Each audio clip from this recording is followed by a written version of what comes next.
My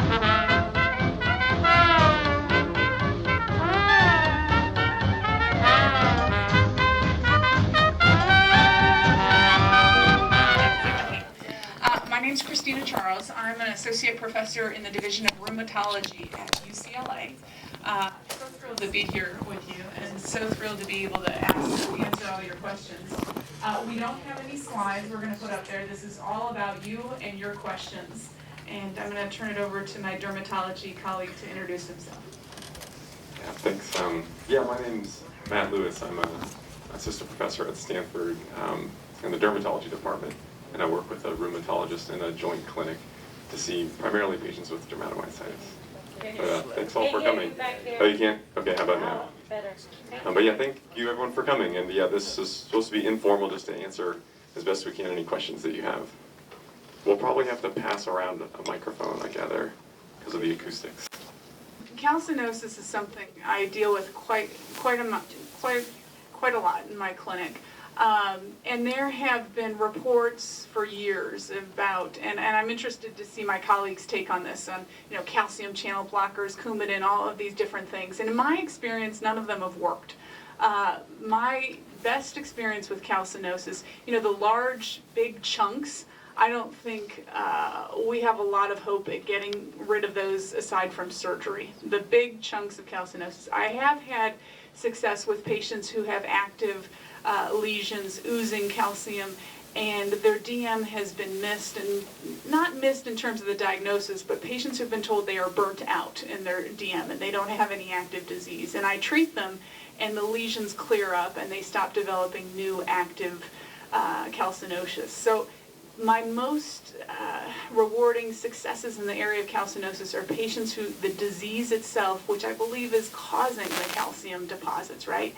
When I treat the underlying disease, which has been suboptimally treated, the calcinosis has stopped. A couple of patients where it's regressed a little bit as well. Nothing for those big chunks yet. There's some reports of some newer things. I'm not convinced. I'm interested to see what my dermatology colleague has to say. I completely agree that surgical excision remains the most effective treatment for calcinosis, unfortunately. So we, at Stanford and at most centers, we work really closely with the plastic surgery department, and one plastic surgeon basically does all of our calcinosis, and he's excellent. I know there's been lots of case reports of various things working or reported to help some with calcinosis, like in pediatric or juvenile dermatomyositis. Bisphosphonates, the drugs for osteoporosis, have been reported to be somewhat effective, but that certainly there hasn't been any convincing evidence in adults. And it depends, and maybe partially where the calcinosis is. Some people tend to form calcinosis around sites if they have an ulceration in their finger or elbow. And for that reason, potentially, maybe blood medications that improve blood flow to the area, like vasodilators, calcium channel blockers, or the more potent phosphodiesterase inhibitors like sildenafil may help. But honestly, we don't rely on any of those treatments. We mostly rely on excision. We've been trying to do some other things with sodium thiosulfate, which is something people use for calciphylaxis, this condition you get with kidney failure occasionally. Either injecting that or using that topically has some benefit for very small calcinosis nodules, on the hands. But still, like Dr. Schoeman said, for these large areas, excision still is the best treatment. I have a follow-up question on that. I get little shards of, I'm thinking it's calcium coming out of my body in different areas, like under my feet or in my hands. And taking calcium, because I have osteoporosis from taking steroids, I take a lot of calcium. Does that have any effect on the calcinosis, too much in my body, and where does it go? Because I've had it in my gallbladder. Can I affect that way? Yeah, that's a good question. It sort of makes intuitive sense that taking extra calcium would be bad. Although we haven't found that people that have worse calcinosis have higher blood calcium levels. In patients with scleroderma, sort of a another autoimmune disease, there is a higher rate of osteoporosis among people with calcinosis. So there's some speculation that maybe it's calcium that's sort of getting leached out of the bones that's then depositing into the skin in those patients, which I mean is a reasonable theory, but that's just been an association so far for patients with a different disease.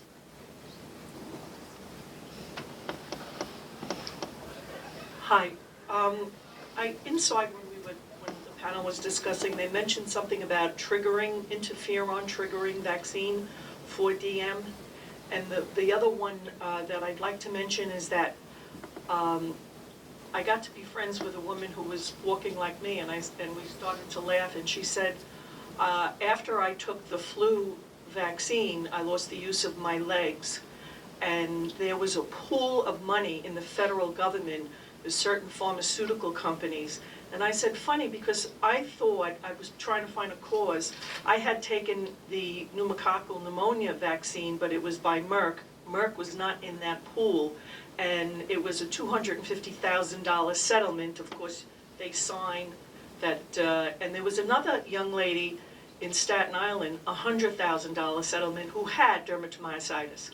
So my question is, could it possibly be that these vaccines, or I don't know what this interferon is, as a trigger to sending this disease forward? Yeah, thanks for that question. I have several patients who have definite triggers that they remember for their disease. And I have one patient in particular who attributes her dermatomyositis to a vaccine that she had, the flu vaccine, and she never gets it. And as much as we get up there at the panel and we endorse the flu vaccine, and I still believe that's the right thing to do because we have sick patients who are on prednisone and Cellcept, and you can die of the flu quite quickly in the ICU, and I've seen that happen. We cannot say that in an individual patient with their genetic background, that flu vaccine couldn't have been linked. We just don't know, right? But certainly I've heard it before. I have a patient who is sure that the spray she used from a very popular cosmetics company that I won't name on camera, she got her dermatomyositis right after that. There are triggers, and we don't know at this point in the individual what is the trigger. But I believe you, and I believe my patient that may have been linked. We just can't prove it at this time, and that's why there's research ongoing, and we're trying desperately to figure it out. The other part of your question was the type 1, the interferon. There has been a type 1 interferon gene signature in patients with dermatomyositis, meaning a certain pattern of inflammation has been seen in this disease, also seen in other diseases like lupus. What it means, we're not exactly sure. It does have implications for therapies, and some therapeutics are developed because of that signature that's seen. I want to add to that. The FDA still has an open study going on for vaccinations and onset illness within 6 months, because I got the hepatitis A and B vaccination. I'm sorry. The FDA has an ongoing study, still open, for vaccinations and onset of illness within 6 months. My course was I had both a Hep A and B vaccination because I was planning to travel to South America, and I just kicked up within 6 months. So they have a whole bunch of my blood. So there's definite. It's been studies been going on 40 years. If you have illness within 6 months, they kind of want to know about it, and they probably took 20 vials of blood from me. Good for you.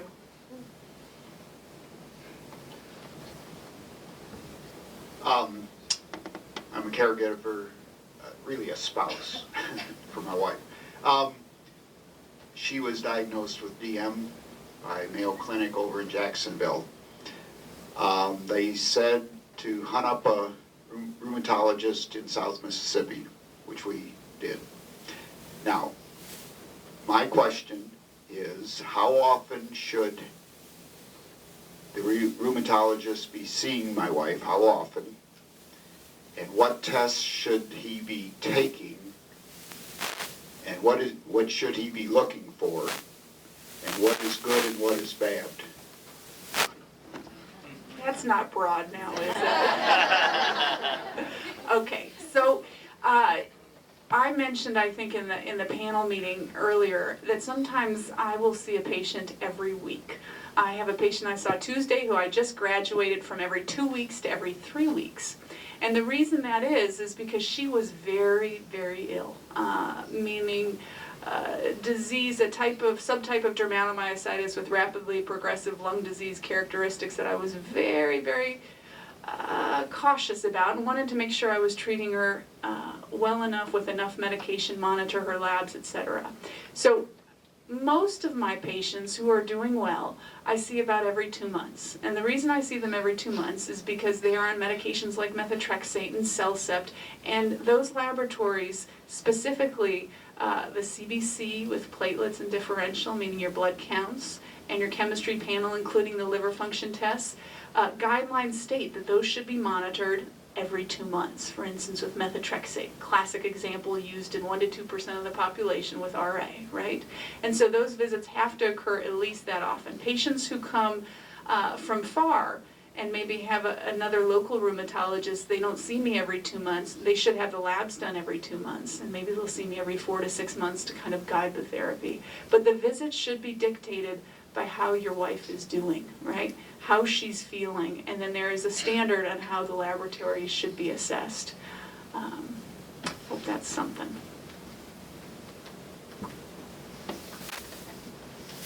In the earlier session today, I had learned a couple of things that I didn't know before, and there's a linkage between thyroid disease and I don't know whether it's the anti-synthetase syndrome or JO1, and they were saying like in your family you could have relatives that have a higher tendency to thyroid disease, and the other thing that was mentioned was that if you're on long-term Imuran, you're more prone to skin cancers, and I wasn't sure if that was benign skin cancers or malignancies. Yeah. Well, there is, and I'll let my colleague answer the skin cancers question. There is a definite link in autoimmune disease within families, and it's not always, I have dermatomyositis, my mother had dermatomyositis, my grandmother had dermatomyositis, it's often a bit of autoimmune thyroid disease, and someone had psoriasis, and then the offspring has dermatomyositis. So we see that commonly within families. Autoimmune thyroid disease is quite common, and oftentimes I will see in my patients the antibodies for thyroid disease, and some of them will see endocrinologists, some of them won't. The thyroid has to be monitored in terms of the TSH and the thyroid levels. That's the most important thing. As far as the Imuran question, I'll let my dermatology colleague answer it. We do see increase in cancers with our immunomodulatory therapies. Imuran is usually, if it's in combination with prednisone taken for long periods of like years and years, it definitely does increase the risk for skin cancers. It's mostly, overwhelmingly, it's squamous cell skin cancer, which typically isn't dangerous as long as it's treated, early on. It has a really low risk of, spreading, and then, much less commonly is basal cell, and really, there is maybe a twofold potentially increase in the risk of melanoma over the baseline population, so it's not huge. But yeah, it's most of the data. It doesn't come from dermatomyositis patients. It comes from people with Crohn's disease or inflammatory bowel disease who've been on it for years for the transplant population. Hi, I was just wondering what the interaction is between a mesh implant and having DM. My dermatologist said get rid of it if you can, and my GI doctor says don't do it because it's opening up a can of worms. Like the interaction, does it make the DM worse because it's a foreign object? It was for an incisional hernia repair that they actually put the mesh implant for.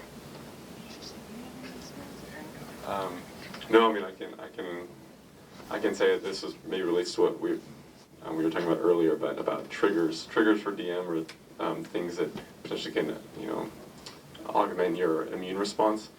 I don't know that there's been any known association between mesh or surgical mesh and worsening dermatomyositis. Certainly, if you're having some sort of known reaction to it, like you're getting granulomas around the mesh, or having a lot of pain, or that would be another, would make more sense to have that done. But I don't know that I would, without a really clear indication, have you remove it just for the sake of it being a foreign object in your body. Yeah, I think all of my patients would love to be able to remove something and do something and get rid of the dermatomyositis, right? I think that would be terrific, but I think you have to weigh the pros and cons of the likelihood that that's not going to be the case if you take out that mesh, right? And so the pros and cons of having that done, does it need to be done, does it not? I think that's going to be your decision in the end, whether you want to go through that or not. My question is, I suffer from really painful lymphedemas, especially in my sides, and I'm wondering if anybody else does, if you all see that often in your practice with this disease. My doctors don't seem to see it that often, and of course I'm in the middle of Iowa, so they're not real familiar with this disease, so I would be really interested in that. And then also would like for Dr. Lewis to touch on, I'm one of those that I seem to do well with treatment except for my skin, and there's absolutely nothing that I have done that has helped with the skin part. So that's my question.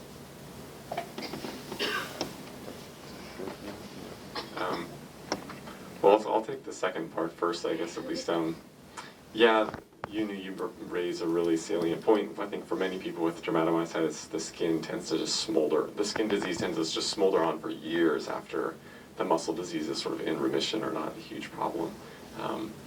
And I mean, just like basic points is it's important to identify if your skin disease is really active or it's just damage that you've had from old skin disease like calcinosis, and you can get these telangiectasias, these dilated blood vessels that can make you kind of red just from having the disease for a long period of time. But you can treat that with as much immunosuppression as you want. It's not going to change. So first, making sure the disease is active, and then if it is active, we end up just layering on a lot of therapies, with like hopefully the least toxicities as possible. And we may talk more about therapies, but IVIG, which is probably the single best agent for the skin, is effective and doesn't suppress the immune system, and certainly Plaquenil can sometimes be helpful for the skin. It's a sort of safe medicine, but not everyone can tolerate that. And then if those two medications not being immunosuppressive are sort of nice in that way, but then layering on additional immunosuppressant just comes with a lot of risk. So you have to sort of ask yourself, how much risk do I want to take on to make my skin better? Because you can get pretty nasty infections if you end up suppressing your immune system a lot. But thankfully, there are trials going on, and like IDERA, the company's here, is doing it. We're doing a trial that may be really helpful for skin too. But for the lymphedema, I don't know if you have experience, but. I would just echo first off his comments about the therapies. I've heard a lot of nothing works for me, and then it's really in the details of how you take the drug, with what you take the drug, how long you take the drug, how fast did you taper the prednisone while you were on that drug. The devil's always in the details.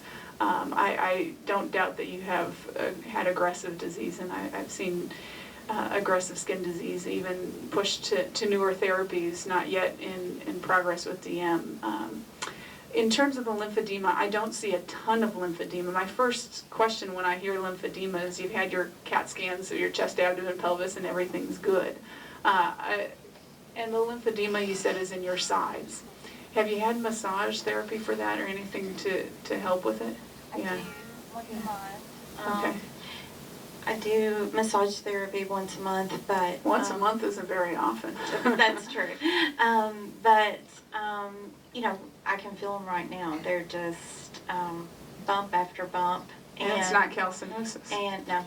Yeah. No. Yeah. So I just wondered if... I don't see a lot of it, I have to be honest with you, but every DM patient is a little bit different, and that's why we're doing research and have different groups here in TMA on the board, and another group called IMAX, where we're really trying to get large groups of patients together and study, their DNA, their blood, try and figure it out, because I think the progress to be made in this disease, like so many others, is if you understand the mechanisms and the details of the individual patient groups and the types, so that you can treat them with targeted therapies, rather than what I'm talking about just a few minutes ago is how did you have all these different immunotherapies and did you have them in combination, but really get to the mechanism so we can target your disease that does have lymphedema associated with it. So. Thank you.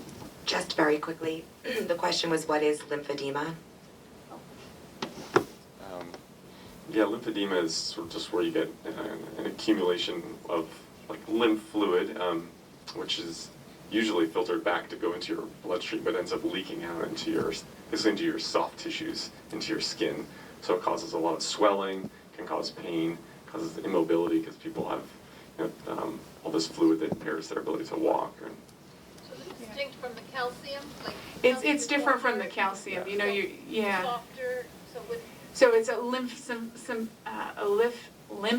system, which is draining lymph from your different lymph glands, right? You have lymph nodes under your arms, you have them in your neck, you have them all over the place. One thing I think about now that I'm thinking about your case a little bit is, do you still have a lot of active disease, and so your lymph nodes are still inflamed? And when I do CAT scans of my patients with DM, a lot of times I'll find non-specific lymphadenopathy on their scans, and I'll have to repeat them and make sure it's nothing. And a lot of times it goes down.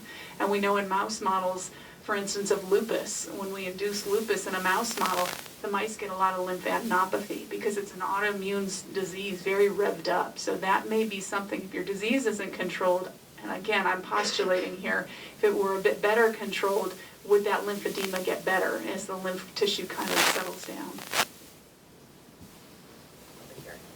Okay, I presented with terrible arthralgia bilateral initially, and that got me to a rheumatologist relatively quickly. And then eventually she did myositis panel and an ANA, which were both all of that was negative. And I eventually got the muscle biopsy, and that was pretty definitive. And I have all the clinical symptoms of classic DM. My question is there any utility, because all that happened in about 6 months, about a year and a half ago. Is there any utility at this point in redoing the panels, the ANA and the myositis panel? Because I'm a little concerned that I have perhaps an overlap of some sort, because I have terrible dry mouth, and also that arthralgia and arthritis is only being minimally treated with what I'm doing right now. So that's it. I think, the panel is one thing, and we can get into specifics about where she sent the myositis panel, and different labs vary, and there's a lot of discussion within the myositis, I call us the geek world, but people who, devote their academic careers to myositis and have this interest, but about which lab does the assays correctly and what is reproducible. And I have, my favorite, I send down to Oklahoma to the research lab there. It takes 2 months. My patients roll their eyes. It's going to be 2 months, Christina, right? But what I tell everybody is it's a clinical diagnosis first and foremost. So is there a need to repeat the panel? Well, maybe, and maybe to send it to a different lab, the antibody levels can shift, with therapy. We're learning that, so that somebody who had a positive JO1, that JO1 may be negative after they've been treated effectively. Doesn't mean you didn't have it earlier. Doesn't change the diagnosis. What I would say is, if you're having symptoms, if you're having ongoing arthralgias, arthritis that's not controlled, your disease regimen may need to be changed, in terms of the treatment to get you under control. And I don't think the rheumatologist should rely on the panel of antibodies to listen to you and to know that your disease is still active, right, and that things need to be changed. That's the point, and back to my friend over here, that's the point of the clinical visits, to see how the patient is doing, to examine their joints, to examine their muscles, and to respond appropriately, either slowly weaning medication or adding or changing medication. And the reliance on laboratory tests is sometimes very detrimental, I think, to our patients. Mine's kind of a response to the lymphedema.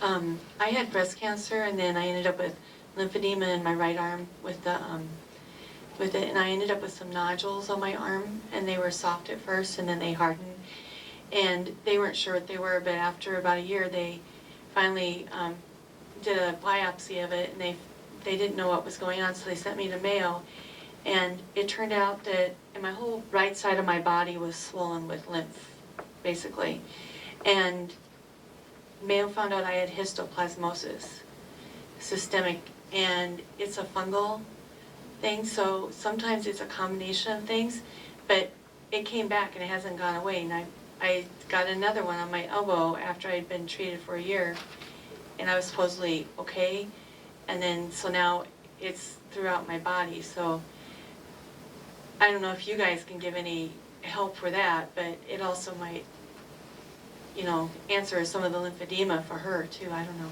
I think what you bring up is just such an important point in that, if people only think about your disease, they're going to miss the complications of the therapies and other things. I'm not going to be able to tell you how to treat your histoplasmosis, but a very good infectious disease doctor, I hope you have, who's working on it. And there are other conditions, MAC, a disease that can occur in the lungs, that the therapy, a lot of my pulmonologists and infectious disease experts will tell me, is much worse than living with the chronic,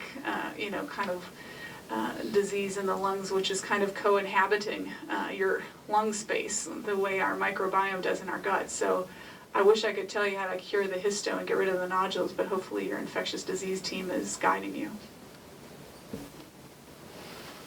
Yeah, hi, my name is Wendy, and actually Dr. Fiorentino and Dr. Chung are my doctors, and I believe I've seen you one time too.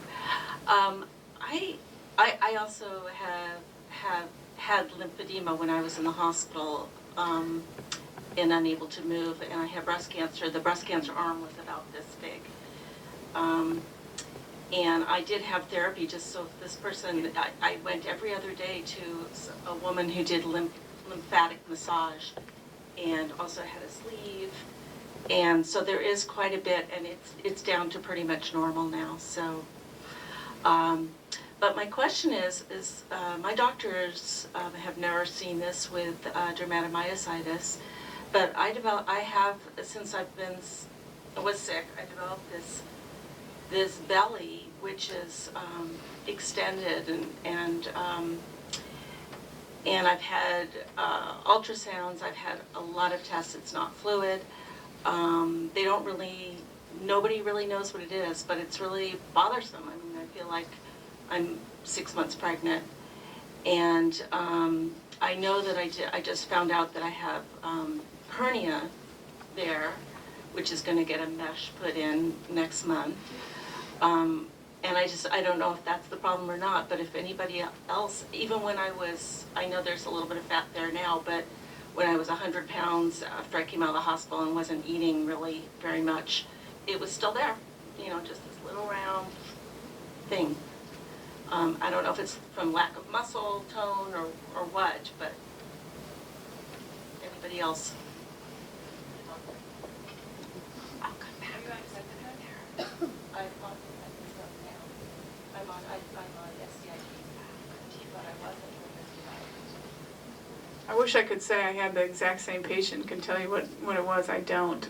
You're not having trouble with bacterial overgrowth and bowel symptoms or anything like that could be kind of. That all out, although, yeah, definitely things are not quite right in there. Yeah. I haven't touched the overgrowth. Yeah, there's a lot of functional bowel symptoms, and the GI expert I was mentioning in the other session who works with our scleroderma patients who can get a lot of bloating and a lot of trouble with their GI tract has been excellent to work with. I don't claim to know everything that she does, but I know a lot of what they call functional bowel, meaning the bowel's just not moving as nicely as it should, and there's a lot of edema and swelling that can certainly give you a belly. Might be something to look into. My wife was diagnosed with DM in April. Her main problem is itching of the scalp. She has no hair left. She has itched it all off. She even caused oils to develop on her head. Is this something for the rheumatologist to fix or GP to fix? You're the dermatologist. Yeah, the dermatologist, I guess, should get the onus on that one. Yeah, scalp itching is definitely one of the most common and most challenging to treat, skin manifestations of dermatomyositis. Recently there's been like one case report of someone doing a biopsy on someone's scalp where they had a lot of people with dermatomyositis have not more than just itching. It's sort of this tingling or burning or like tight feeling, something that's very sort of has much more neurological qualities than your typical itch. And so that if you do a skin biopsy, or at least there's one case where it did a skin biopsy and showed that there was these loss of these small nerve fibers in the skin, like as you get in what's called a small fiber neuropathy. And so that may, some of those nerves probably are just affected with the disease and so get damaged structurally and then produce this like constant itching. So yeah, usually, so it's very challenging. So we try to first make sure like the disease looks like it's under control. Like I was saying before, it's separating if the skin looks like it's just been damaged but there's no activity, or if it's still active. But if it's like red and scaly, sometimes we first try topical steroids, which there's many formulations, but topical clobetasol, which is a class 1 steroid, comes in a liquid you apply once or twice a day. That sometimes can be helpful. That's often not very helpful, and so there's steroids liquid in oil called fluocinolone oil, and that sometimes is a little more moisturizing for the scalp, so that may be slightly more effective, but it's a little bit greasy or a little messy, so you have to put it on at nighttime and wear a shower cap. And then assuming topicals, if they don't help much, just using more medications for the disease itself, using methotrexate or Cellcept, IVIG, those things all sometimes can address the scalp activity. And if not, if the scalp if you've done everything you can from that standpoint, we end up using sort of more neurological drugs, like ones that are used for neuropathy, like Neurontin or Lyrica or amitriptyline, just things to help sort of like itching and burning anywhere on the body. So that's our... Yeah, I'll just echo those comments, and I would say about 90 to 95% of the patients that I see with an itchy scalp, their disease isn't controlled. And I tell my patients when I write a book on dermatomyositis, it's going to be called My Itchy Scalp, because it is so common, and patients waking up at 3 in the morning because they itch all over, and the scalp is the worst part. And so this has been an eloquent discussion of making sure it's not damaged and so forth and so on. But the first thing I would think of is the disease being controlled enough? Are they relying on the blood work and not looking and listening to your wife and not using the right medications or the combination that could really be effective? Because I don't think I have anybody in my clinic with DM, and I see over 100 plus patients with DM that still have an itchy scalp. I would make sure that she's receiving the right treatment. Yes, I don't have my itchy scalp anymore, but I'm on prednisone and methotrexate, and I do have some side effects. The worst one is I've lost my sense of taste, and I also find that I get very hoarse at times, and also I get very cold hands. Are those fairly common? I've had other patients who tell me about methotrexate and the loss of taste, so I've heard that one before. Your other question was coldness in the hands? Yeah, I've heard that from patients, not just with DM and not just with the classic, Raynaud's where your fingers turn colors. You didn't mention that, so it sounds like maybe that's not occurring, but I've had many other patients with rheumatoid arthritis and other things tell me they just have cold hands and cold feet too. Maybe the dermatologist will tell us. The hoarseness. Oh, hoarseness. How could I miss that one? That's very, very important. Hoarseness is something that I have over the years appreciated in my DM patients, often when the disease isn't perfectly controlled, to be honest with you. I've had a lot of patients who the disease is active, have had hoarseness in their voice or voice changes, and then they get better and the hoarseness goes away. A patient who was very sick ended up having a successful heart transplant with DM about 1.5 years ago. I knew his disease was coming back. The immunosuppressant medications were being held because they didn't want him infected before the heart transplant, and he started getting a hoarse voice, and everybody in the medical team said, oh, let's scope him, let's look. And I said, no, that's his dermatomyositis. But hoarseness can also be related to other causes and other things, and reflux, and if you haven't had somebody from ENT just look at your vocal cords, that may be a place to start.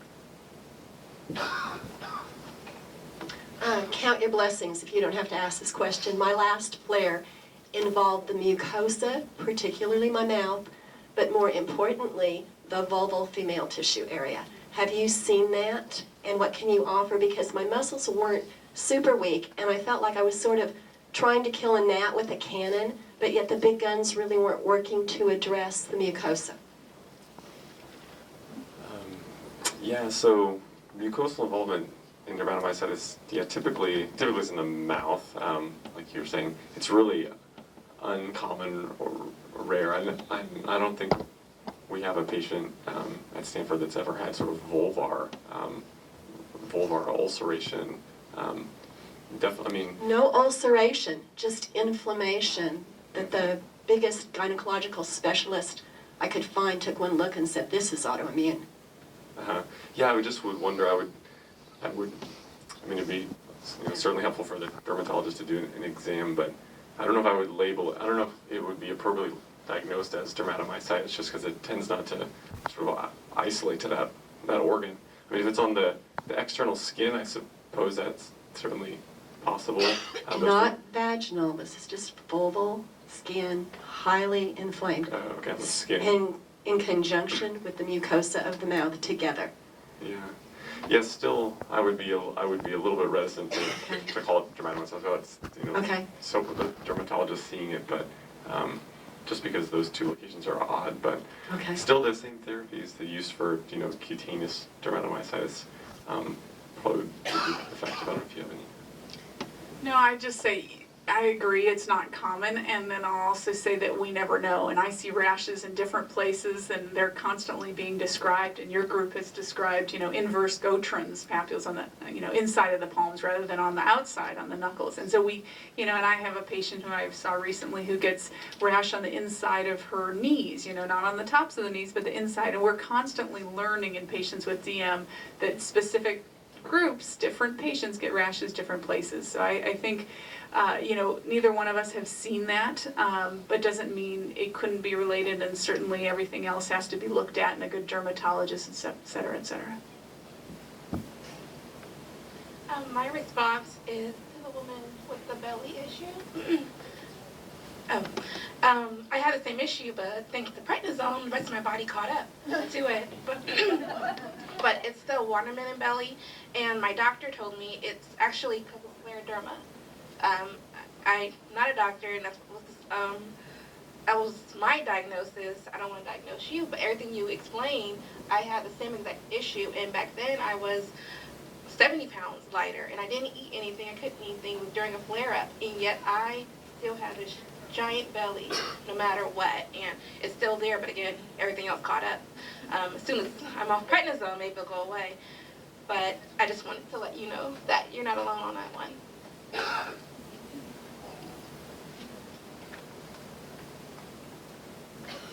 Okay, I have a few follow-up questions from different questions, but I want to let you know that I also had the ulceration in the mouth and down there. And in the mouth also I had very inflamed tongue. It was a very, very red, but I was very, my diagnosis wasn't made for 2 months. So I was almost gone by the time they figured out what I had. And then the other question I had was on the medications for the liver function test. Which medication was that you needed to have that test? Most all of them, methotrexate, Cellcept, Imuran. Okay. And also for the skin cancer, squamous cell and basal cell, was that just for immuron testing? No, that's a good point. It's more well known for Immuran because it's been used for, I guess, longer in the patient population, in the inflammatory bowel disease patients. But there's probably the same risk, maybe not. We don't really know if it's to the same level, but in CellCept and methotrexate, anything essentially with long-term immunosuppression potentially increases the risk. So I should get checked for that with CellCept? Yeah. Okay. Yeah. Okay, and my other question is, my fingernails.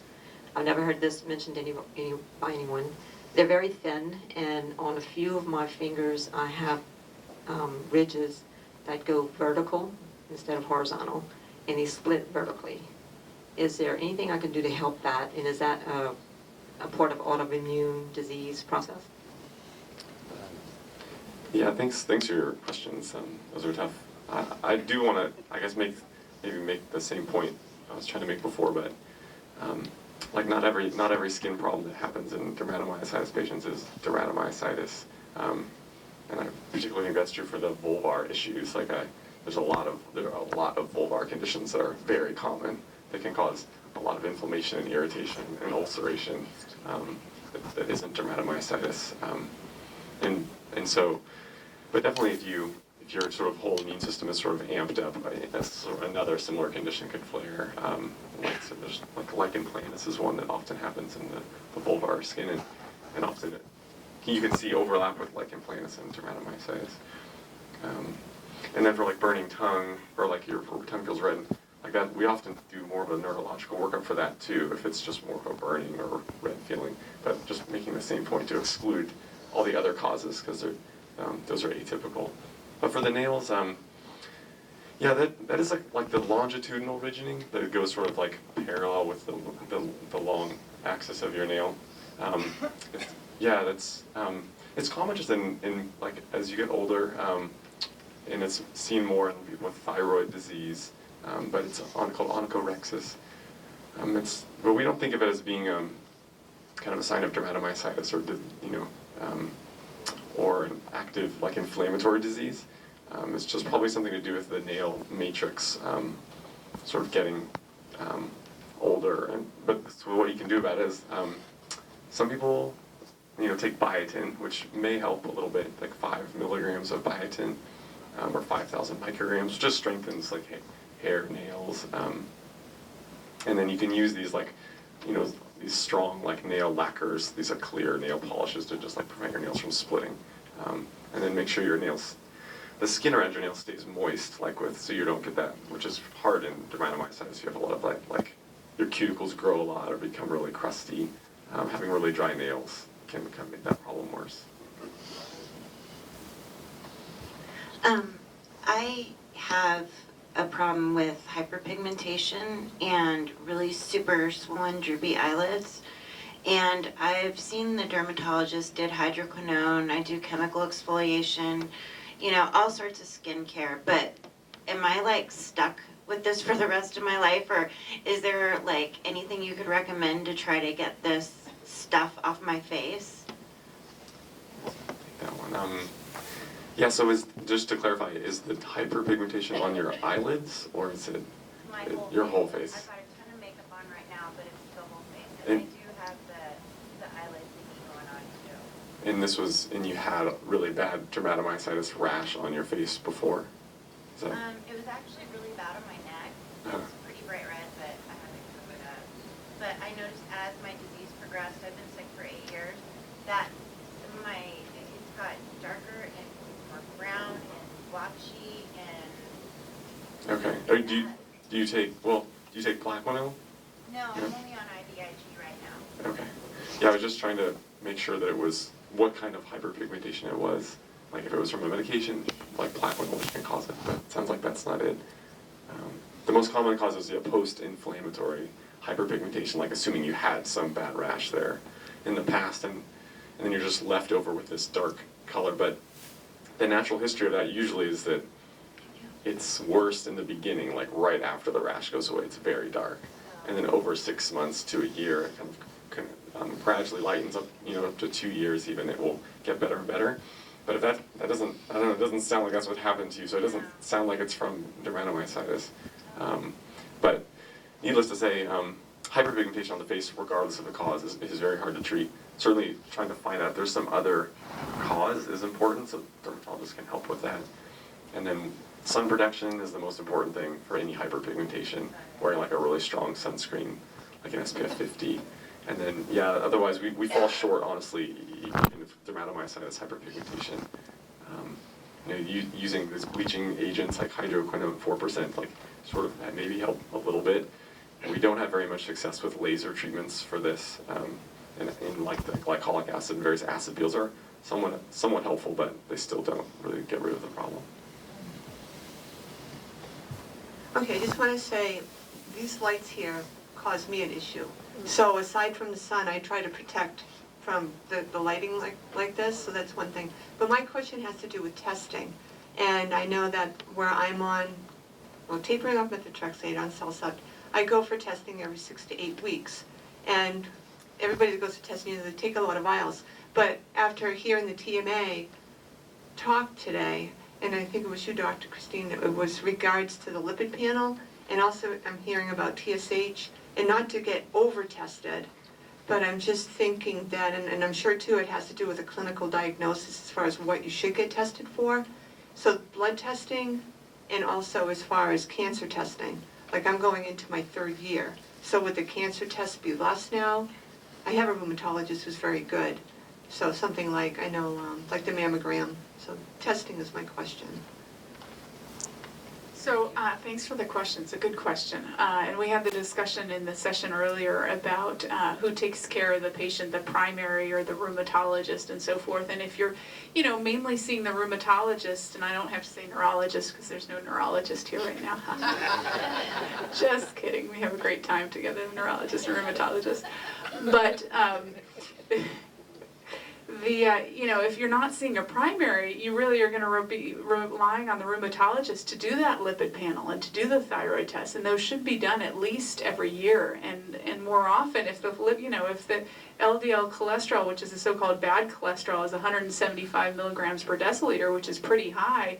We're going to have a discussion, and 3 months later, I'm going to have the threatening omen that you're going to be tested again. So if diet doesn't work, then we're going to have to talk about medications. And so it's important at least once a year, and then the follow-up if there's something abnormal with either of those tests.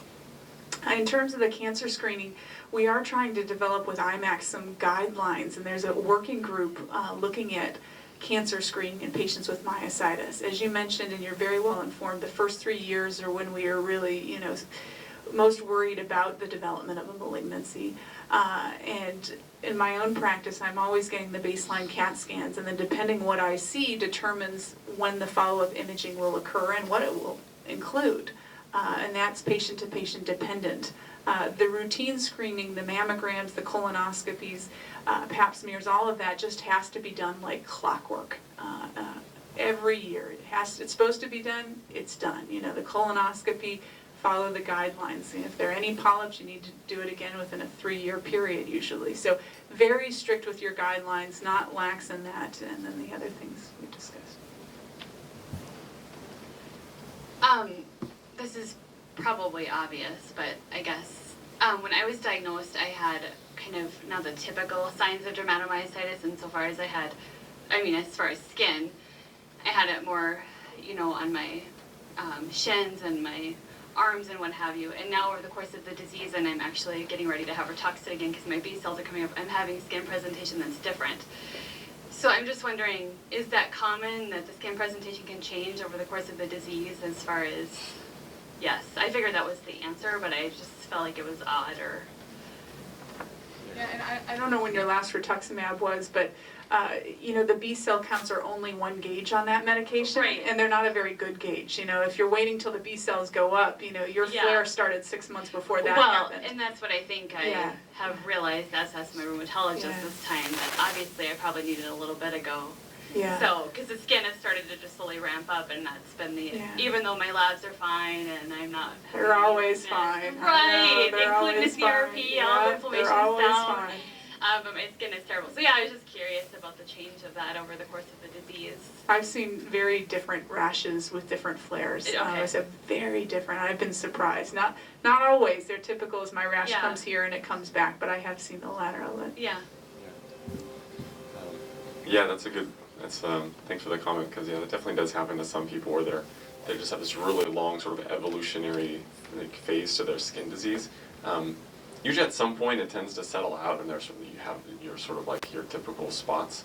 But definitely with Rituxan, we see that with dermatomyositis and other skin diseases, that after Rituxan, that when your B cells start to repopulate, the disease manifestations definitely can change in the skin.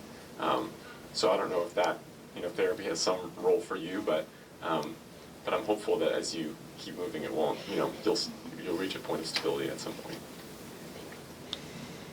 Over here. I wanted to make a comment about the valleys in the fingernails. Were we talking parallel to the cuticle or perpendicular to the cuticle? I see. Yeah, it was. I guess it's perpendicular to the. Well, actually, I don't know which way you're trying to draw your axis, but it's just along the long axis of the nail. Okay. Yeah, So what I had was 4 months after being in a deep valley, all of my fingernails and toes, I had a very deep depression across each fingernail. And then to my surprise, 3 months later, all of my toenails had the same thing. Just wanted to bring that up. The question I'm asking is about medical marijuana. Does that have anything to offer? Don't know anyone, but I know what, in terms of information. We're like so eager to answer this. Go, baby, go. Are you ready? I have no clue.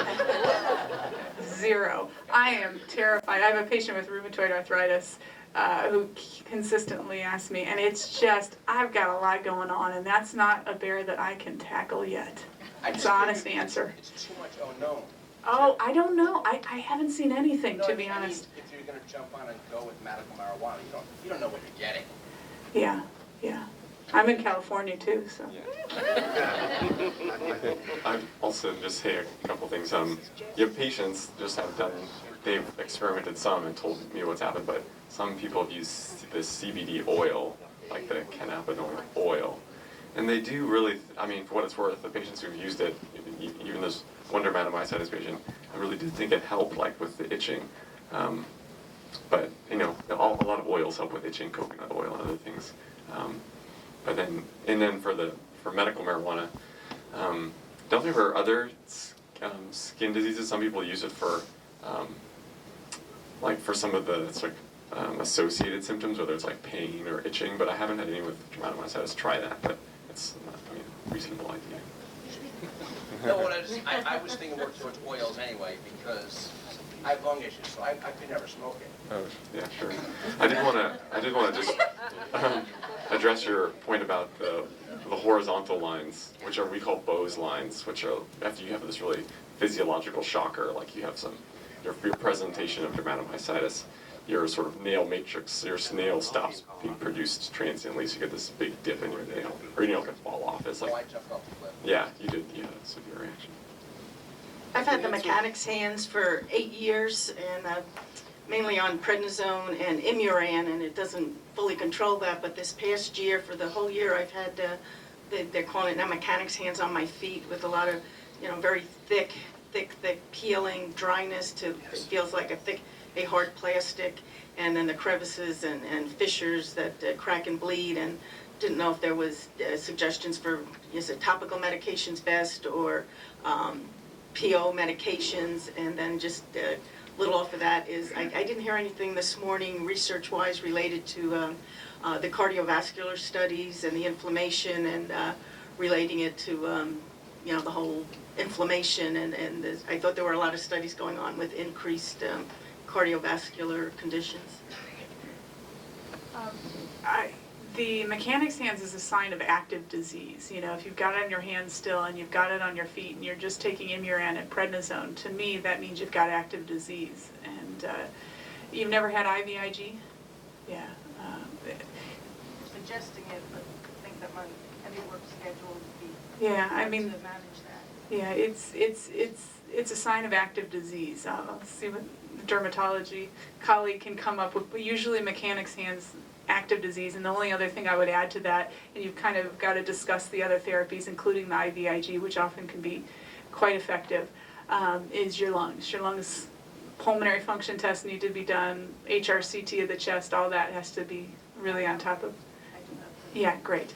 And so I do a fair amount of cardiovascular research before even myositis.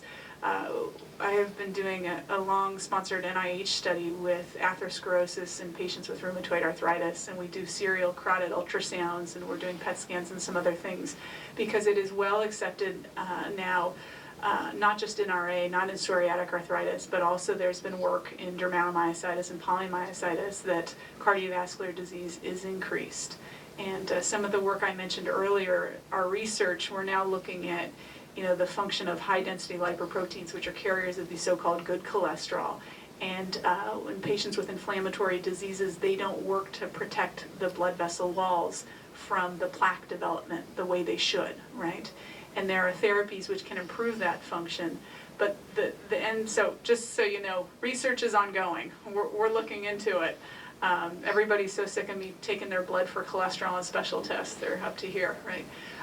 But that being said, a lot of patients with myositis, their doctors are afraid to give them a statin, and a lot of patients with myositis have had horrible reactions to statins, and so they kind of get ignored in terms of their cardiovascular risk. And you as a patient, I think, sometimes even need to be proactive and remind, your doctors about that so that you do get screened. There's some data in patients with rheumatoid arthritis, which is a very common disease relative to DM, that they don't report symptoms of chest pain or neck pain, or they have undiagnosed myocardial infarctions because they're so tough, pretty much. They've been dealing with their chronic illness a lot of the ways you have. So it's an important topic. There is research ongoing, and I appreciate you bringing it up.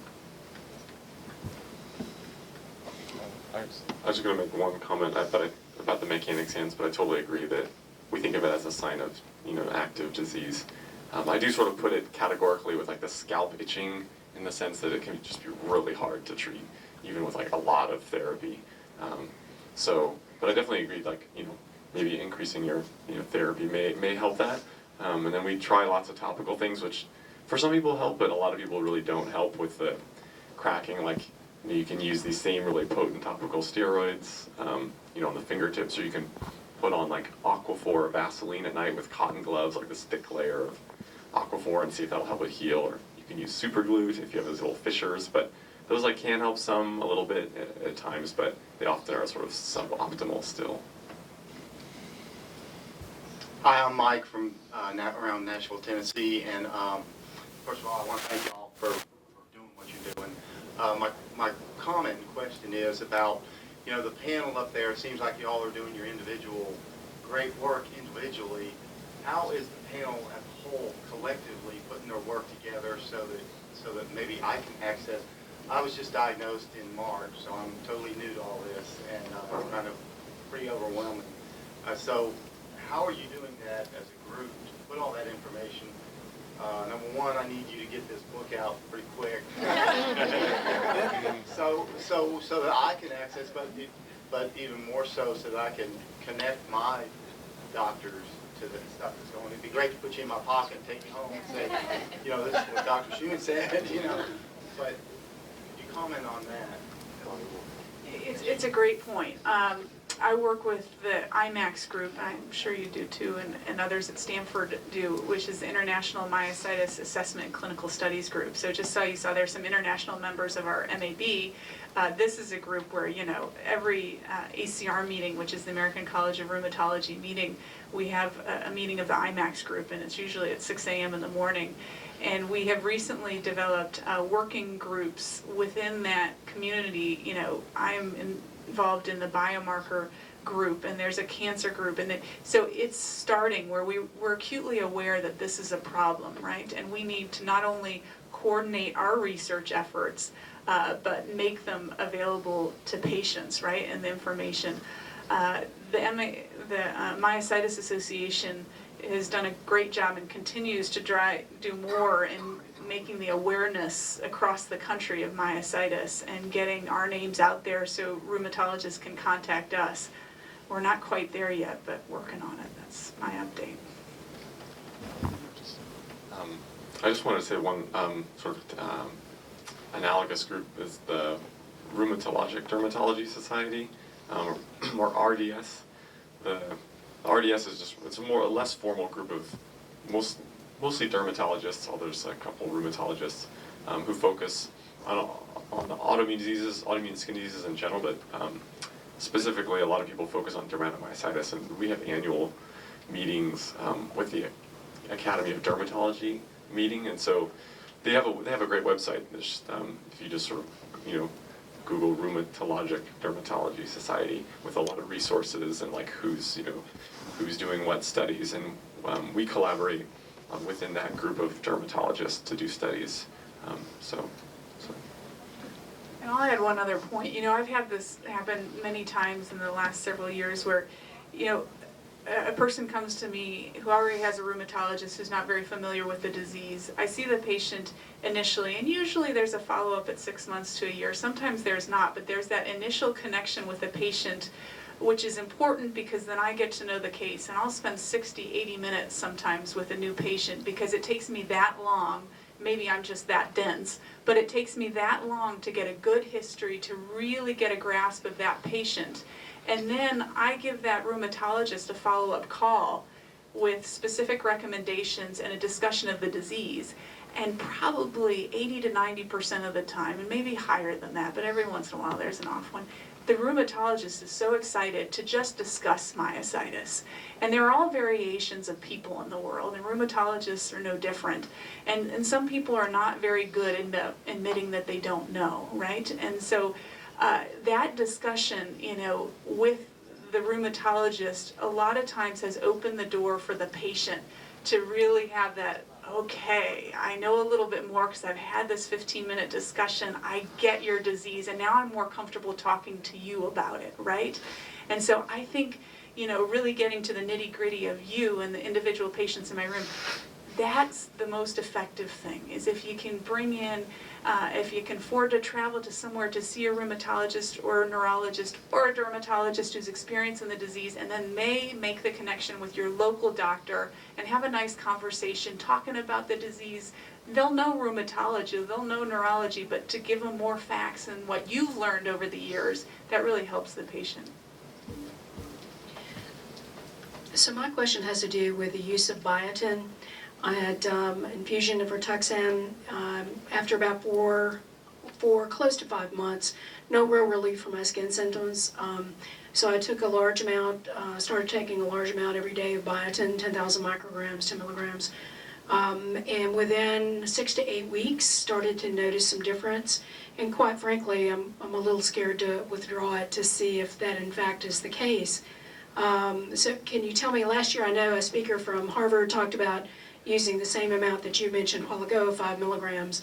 Has anyone looked at the efficacy of using biotin in large doses to help control skin symptoms? Yeah, thanks for your observation. No, I don't know of anyone who's looking at like high dose biotin. 5 milligrams already is like high dose. Most of the studies for that dose come from horse races. To preserve the hooves of the horse, they gave horses 5 milligrams of biotin. And so it's just, there's a lot of money in horse racing, and so the studies were done, so we just sort of extrapolate that dose to humans. So I don't know, that's probably the extent of the data. A lot of people use 2.5 milligrams or 2,500 micrograms for just the nails. Just because it probably doesn't take fully 5 milligrams. But I don't know. I don't think biotin is a great immunomodulating, medication. So I would be surprised if the 10,000 micrograms you're taking is doing anything for the disease. But I would just, if you wanted to do the experiment, just kind of drop your dose gradually, like go to 5 milligrams maybe and 2,500 and just see. But it sounds like you got Rituxan around the same time, or both. About 5 months Yeah. So I don't know if it was just the Rituxan that was kicking in, but. Thank you both for being here. I have two questions. One relates to the nail bed findings that a lot of us have, the telangiectasias and the dilated capillary loops. I have a strange form of dermatomyositis. I developed it when I was 30. It wasn't diagnosed actually, and then it burned out without any treatment, and then it came back 19 years later. But during the entire time, I had the dilated loops, but because I also have psoriasis, and I should have known better because I'm a physician, and I should have known that has nothing to do with psoriasis, but I just thought, I didn't even remember I had this maybe dermatomyositis early on. And then when it came back 8 years ago, this was still here, and then I got all the other stigmata that's like, textbook. So I guess my question is, given that we now know, for the most part, although I know a lot of the doctors don't realize that the following CK levels are really fairly unhelpful or maybe even worthless, even though, a lot of our doctors still get that.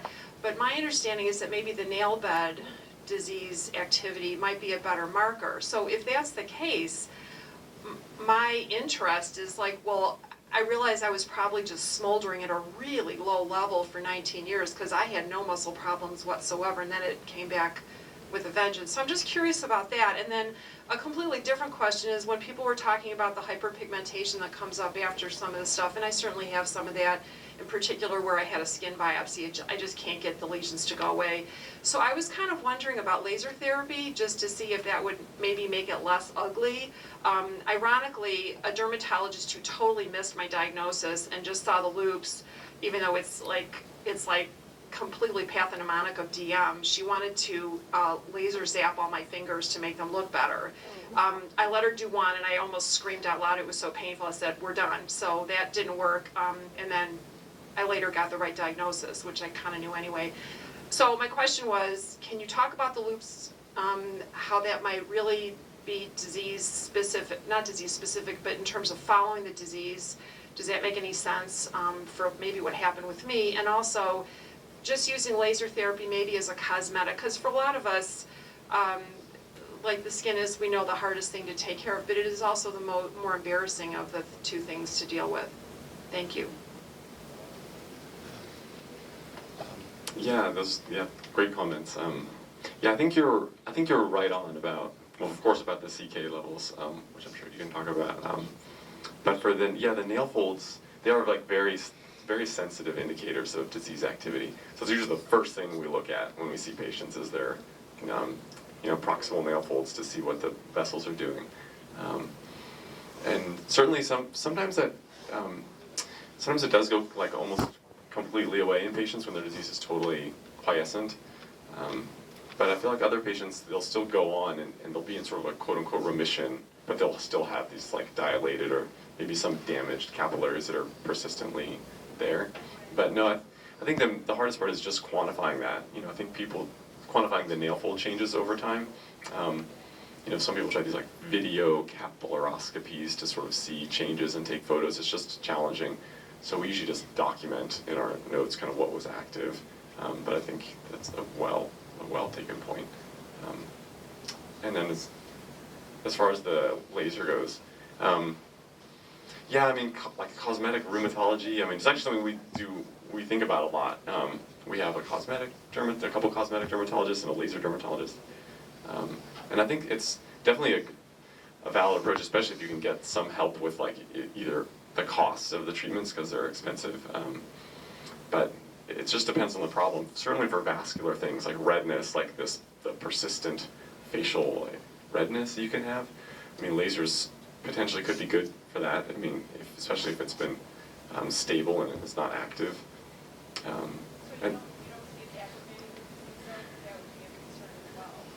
No, we don't. Not that many people do it, but of the people who've done it, no, it doesn't really seem to aggravate the disease. Dermatomyositis doesn't get too revved up by sort of like typical skin injuries. But it's just the problem with the hyperpigmentation in any event is just not very effective for like, lasers just aren't that effective for like all cause post-inflammatory hyperpigmentation. But no, I think certainly worth pursuing. You just have to find someone who's kind of willing to take the case on and do a small test area and then keep going. But I don't know if you want. Yeah, Renee, I think it's a great point that you bring up. I think they do a much better job of looking at capillaries and capillary dropout and dilatation with scleroderma as a predictor of disease and disease course than they do so far to date with dermatomyositis. And since we're always looking for something else, I don't think anybody's done that study yet. It may be something that we should look at.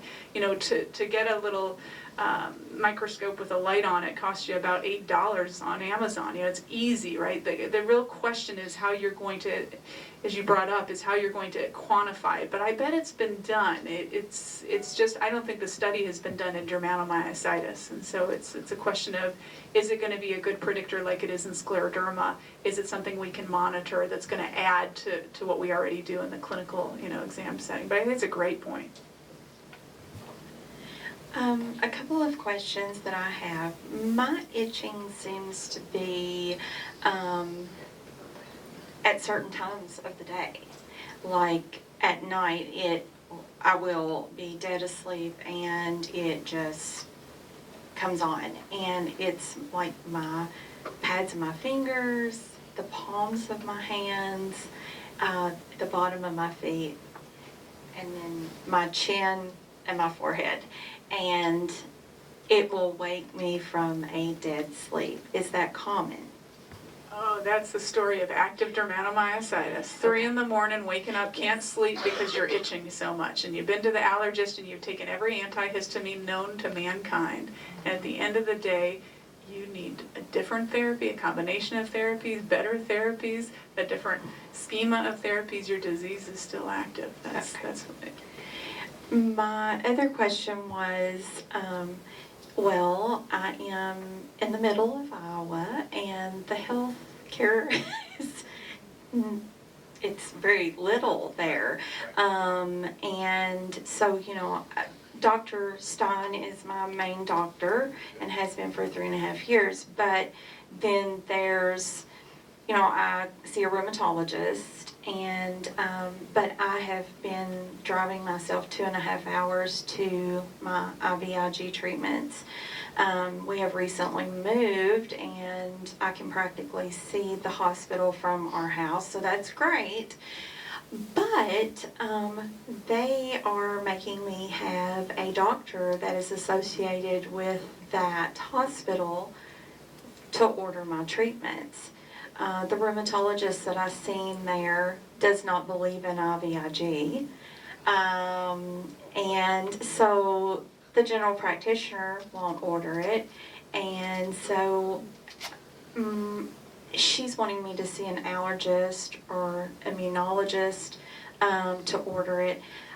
So my question was, how many doctors do order it? What kind of doctors can order IVIG? So I had a big problem with Las Vegas and patients coming to see me from Las Vegas, and I had a great hematologist up in Las Vegas. Hematologists order IVIG all the time. You know, when I hear doesn't believe in IVIG, that just to me means ignorance. You know, it means they don't know and they're not smart enough to say when they don't know. Hematologists tend to order a lot worse in terms of immunosuppressive therapy than we do. In terms of IVIG, that doesn't, you know, that's fantastic. They order IVIG all the time, or if they don't, they're ordering much more potent chemotherapies that they need to worry about much more than IVIG. So I've had luck with a hematologist, and that's who I'd go after if I were you. Okay, great. I just wanted to say one thing about that's an unfortunate situation. We often end up using home IVIG for people. I don't know if that's an option for you, but like, if Dr. Stein were willing to write the orders, like there's a bunch of home IVIG companies where a nurse comes to your house and just sets up an IV, and a lot of people prefer that. And it just would be a matter of getting someone comfortable writing the orders. Right. I did that in the beginning, but was very uncomfortable with the training that the nurses had with it, and it just scared both of us to death. He happened to be there on a Saturday and witnessed what it was like, and she was rushing to get to a football game. So, anyway, medical license for that. And it was horrendous, and he said never again, and I said no. But you know, I can't continue to drive myself. We're 12 hours from our friends and our family. And, you know, he works 12 to 14 hours a day. I can't continue to drive myself 2.5 hours to my treatment. Nor should you, nor is it good for your disease. With that skin, I mean, you've got the baseball hat in here, and you should have the broad rim hat. Dr. Blagels would get on you. But, you know, 2.5 hours, I have a patient who doesn't even want to drive 20 minutes to PT because the heat itself affects her skin, affects how she feels, affects her energy. And, you know, he's right. You know, that nurse who wants to get off to that company should know. And I had one occurrence, you know, in the last year with a nurse who pretty much just left IV in place. And boy, did that company get a call. She had me checking Yeah. my own blood pressure. Yeah, no, but that's unacceptable. And you know, to be honest with you, the majority of home nursing care that I have a lot of patients who get IVIG at home, has been very good. But that nurse has to be reported, that company has to hear about it, and, you know, changing to a different company if you're willing. I mean, the orders have to be very clear how it's given, and if there's any discrepancy, anything, then you stop and you report that person. Again, the majority of home nursing that I have had for my patients has been very good. And that just can't be accepted, and it can't be a reason that you're going to drive 2.5 hours, right? Because it shouldn't be that way. I want to weigh in on that. I did it in my doctor's office for 12 years. He retired. I've been in home care for 5 years, and I have some outstanding nurses. I did have a nurse who, her daughter fell in the pool, 3 years old, and out the door like a shot. We went from 55 and bumped it up. I got symptomatic. The next time I saw her, I said, "You ever do that again?" I said, "Your license is gone." And needless to say, that relationship ended probably about 3 months. Well, she was upstairs eating out of our refrigerator, and he was in the so- kitchen, Next. and it New started nurse. beeping, and she screamed at me to take my blood pressure, and he just was like, "This is it. We can't do this." Well, That's a rural Iowa thing, though. We live, you know, in amongst millions of acres of corn. There's just not a lot of... I'm from Ohio. I know where you live. It's a struggle. It's still not acceptable in Iowa. My question, and I haven't heard anybody talk about it here, is about the, well, I have several questions, but the main one is about the low-dose naltrexone. Tell us about it. Tell me about it. I don't know.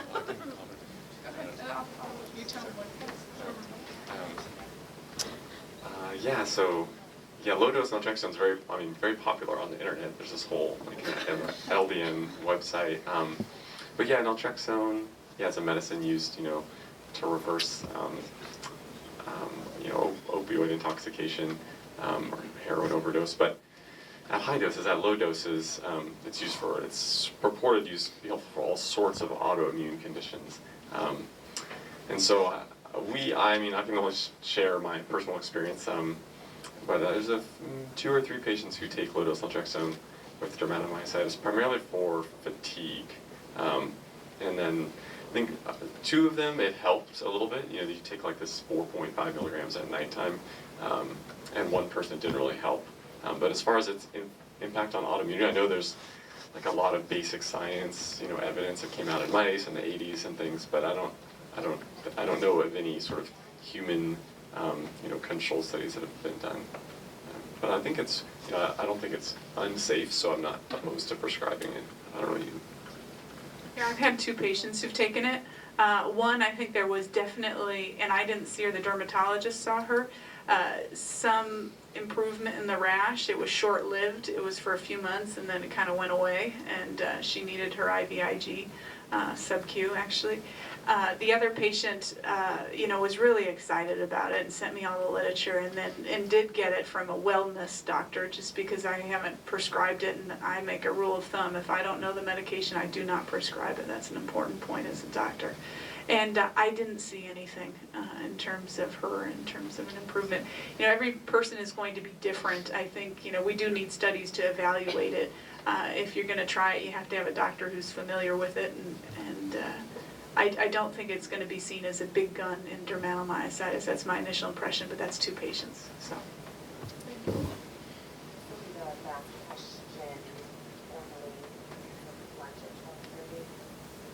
So I have 3 questions actually.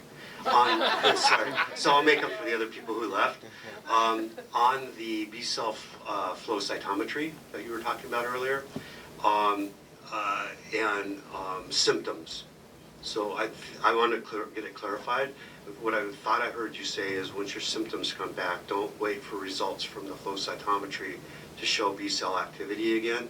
Treat with the symptoms, correct? Yes. Okay, so that was one. Because sometimes you're just checking the peripheral B cells in the blood, right? And the B cells are also other places in the lymph glands and so forth and so on. And we know that, just that level in the blood doesn't tell us everything about your immune system and your active disease. So it's a gauge, we still use it, but it's definitely not perfect. Okay, thank you very much for that. Is there any correlation or research being done on NOD2 variances? I actually have just finished going through a year and a half into sequencing, and I have 2 rare variances in NOD2, and actually one of the top immunologists in the country wanted me to ask that question of you, if you guys are looking at NOD2 at all. Why'd you go through sequencing? So I have multiple things going on. I have primary immunodeficiency with CVID. I've also been diagnosed with this, Sjogren's CIDP, and so I'm kind of a complex case. I have 3 children with CVID, one of which went into non-Hodgkin's lymphoma, so we're kind of a unique study that's happening. And the NOD2 came out of that, and it's actually been passed to my kids too. I have 2 variances, they each have 1. So the GI issues are very high with us because of it, but there's a component to potentially the skin issue, especially with dermatomyositis, that may come out of that. Just curious if you've looked at it at all. We collect DNA and RNA. We have a bank of about 200 patients right now. We haven't started yet the analysis, and there are various other groups. I don't know that anybody's looked at NOD2. I'm definitely going to do a literature search after you bring it up. And we appreciate that kind of commentary. We'll look into it. And I can have those results shared with you if you'd like, on what's going on with us. And then the other one's a silly question, which I think most people in the room are going to say, wow, somebody had to ask it. So I got rid of my rash. You heard our MAB discussion earlier, didn't you, about the main question? Yeah. The capsule? My rash is fairly under control with my DM, but with the high-dose steroids, my thin skin is like out of control. Just touch anything, like many of us know, and you can literally tear your arm completely off. Is there anything, I've been using a product called Skin Renew, which works fairly well. It has diminished it a bit, but is there anything being looked at? Is there anything on the market that can help stop some of it? Yeah, that's a very salient issue for many people on long-term prednisone. There's nothing I know that's new on the market to address that exact problem. Certainly skin thinning is sort of a multifactorial issue. It's not just the steroids, but largely it's sun exposure and aging, and then the prednisone definitely compounds both of those factors. But no, I mean, mostly it's like a lot of behavioral things, trying to keep your skin protected. If you're taking blood thinners, that can definitely make it worse. And then some people try things that are just very experimental, like they'll try taking vitamin C, which support collagen growth, or taking zinc, which I don't know that those do very much. And then in theory, topical retinoids would help, which is like these acne creams that promote collagen production. But I don't know that anyone's tried them to for the purpose you're describing. I have the answer, I'm just not telling you. Just kidding. I hope we develop something that helps. It's a really common problem in my clinic.